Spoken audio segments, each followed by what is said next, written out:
Dave Parker is going into the Hall of Fame this summer. He'll be the 8th Brewer elected alongside CC Sabathia, who becomes the 9th. And last week I previewed how Yount was affected by Dave Parker, how Dave Parker signing with the Brewers convinced Yount to stay with the team a little bit. And this is a story of how another possible future Hall of Famer was impacted by Dave Parker, but in the opposite sense, not because of Parker, but just circumstantially in that time. And that's Gary Sheffield. Now, Parker was a superstar. He was someone who was known a little bit for being outspoken and navigating through the major leagues as a superstar and as a black superstar. And Gary Sheffield was someone who was labeled a future superstar. The Brewers took him in the first round in 1986. He was already in the majors by age 19 in 88, but in 88 and 89 was not really all that good, was below replacement level. And the Brewers were trying to get him established in the big leagues, but he was having some off-field issues.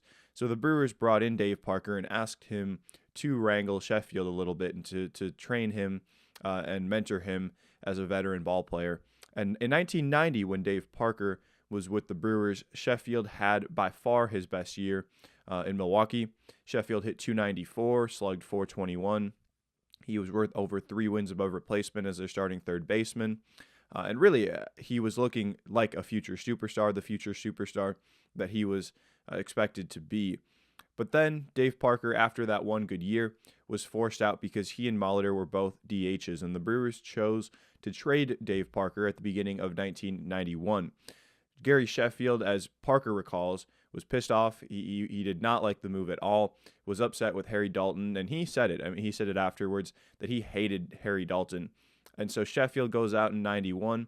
He hits .194. He told Bob Nightingale then with the LA Times that if the Brewers did something to upset him, that he might throw a ball away on purpose.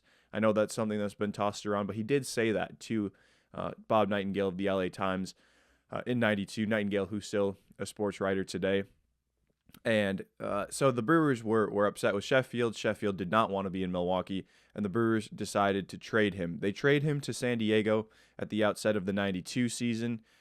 It was at the end of spring training, and he hits the ground running in San Diego. Hits .330 with 33 homers, 100 ribbies, 25 stolen bases.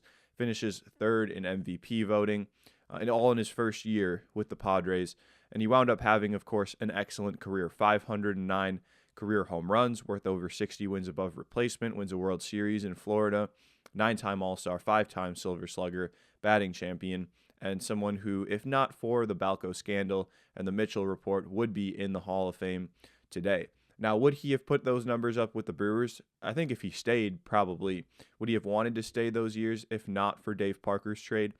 Maybe or maybe not. It's not that Dave Parker's trade was the only thing that caused him to dislike Milwaukee, but it certainly was one of the big ones, and Parker says that if he hadn't been traded, Sheffield's tenure in Milwaukee would have ended much differently. So does Harry Dalton not make that trade, or should he not make that trade of Dave Parker at the beginning of 91? Are we seeing Gary Sheffield maybe have a chance at the Hall of Fame with a Brewers cap on his plaque? I certainly think it's possible, if not maybe likely that he spends his whole career with the Brewers. I think things play out a little bit differently.